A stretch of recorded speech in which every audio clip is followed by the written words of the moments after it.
Armatures are the foundation of what animators use to animate their characters. They are also known as rigs or skeletons, and, like skeletons, armature objects are made up of bones. Bones are the individually moving parts of a skeleton or armature that dictate where and how the skeleton can move, just like real bones in a real skeleton. With armature objects, we can create and edit bones and then transform these bones to animate them. Let's see how that works.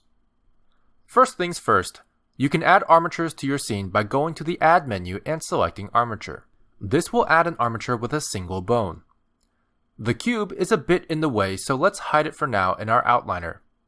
For hotkey users, you can also select the cube and press H, as in hide. With this armature object, we have two modes other than object mode that we can go into. We can edit the bones by going into edit mode, and we can pose bones in pose mode. Posing is where you'll be doing most of your bone animation as well. You can enter both of these modes by going to the top left-hand corner, but for hotkey users, you can also press Tab to toggle in and out of edit mode, and Control Tab to toggle in and out of pose mode. But right now, we only have one bone, so let's go into edit mode and change that. Once we're in edit mode, the bones that make up our armature object can now be edited. This is very similar to how we edit vertices, edges, and faces for a mesh in edit mode. Now, a bone is made up of three parts: the head, the body, and the tail. The head is the base of the bone, and also its pivot point. The tail is the narrower end of the bone, and the body is the main body. You can edit bones in three ways. You can select and move both the head and tail of the bone individually, or you can select the middle of the bone and move, rotate, or scale the bone as a whole.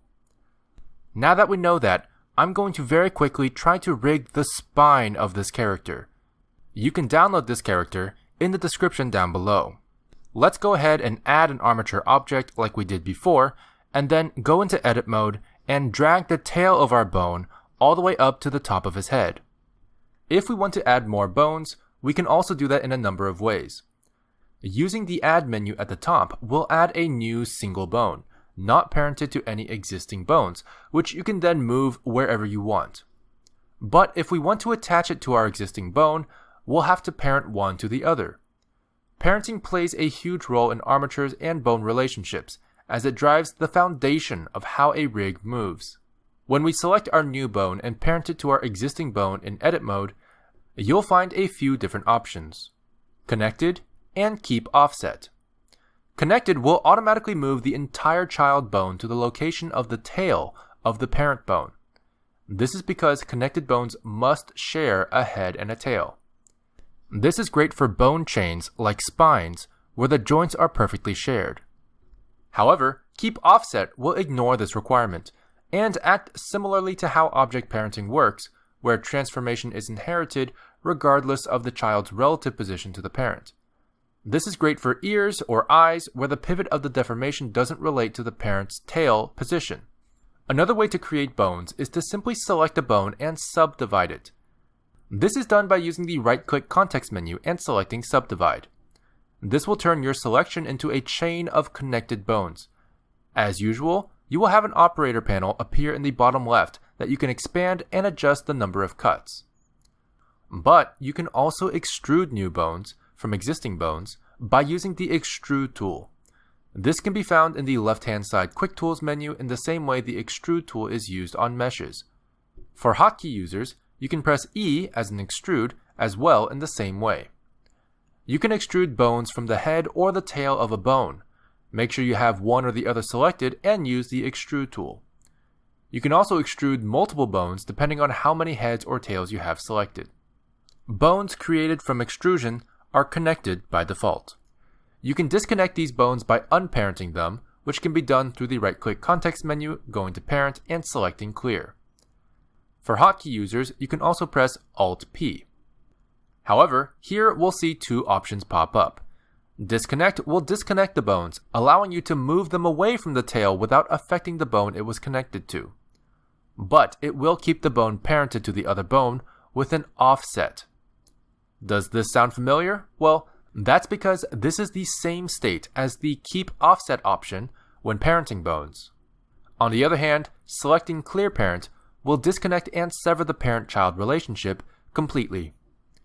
Another tool you can use from the toolbar is the Roll tool. Bone roll dictates simply how a bone is rotated along its vertical axis.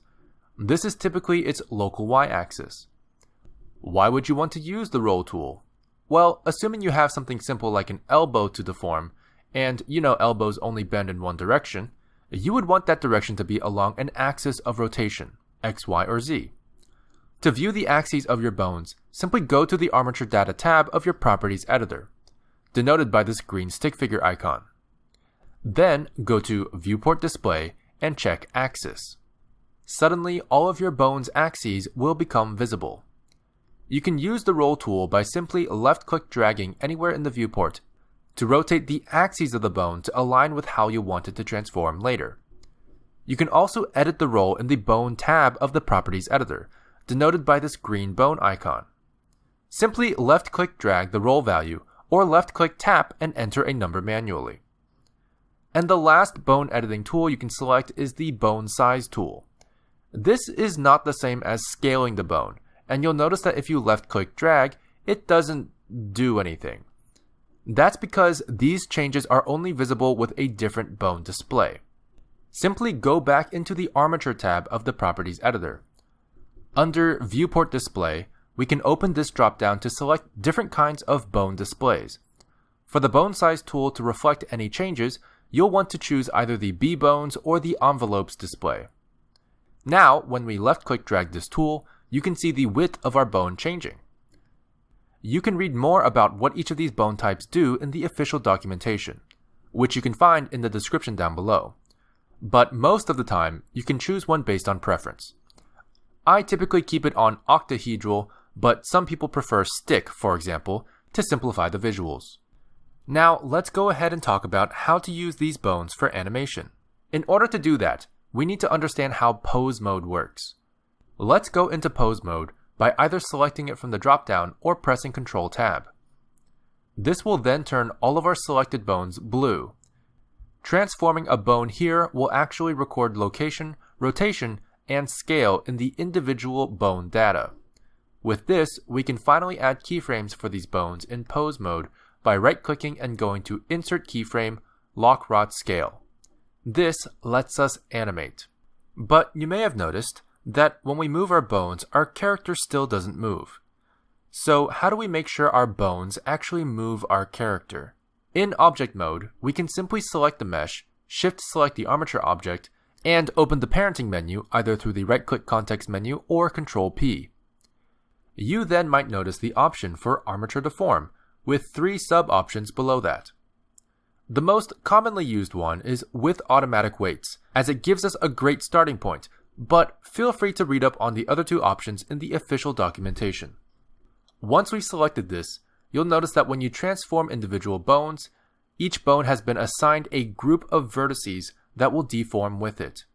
This is being handled by vertex groups, also known as weights, which have been automatically generated by Blender based on the placement of the bones relative to the mesh. We'll be going over vertex groups in a separate video. If you select your mesh and go into its Modifiers tab, denoted by the wrench icon, you'll notice that it now has a new modifier as well, the Armature modifier. This is how Blender uses Armature objects to deform meshes based on the transformation of individual bones. Now, obviously this rig is incomplete, and if you want to learn how to rig the entire character, you can head over to our character rigging video. But I hope this gave you a good idea of how Armature objects work and how to edit them.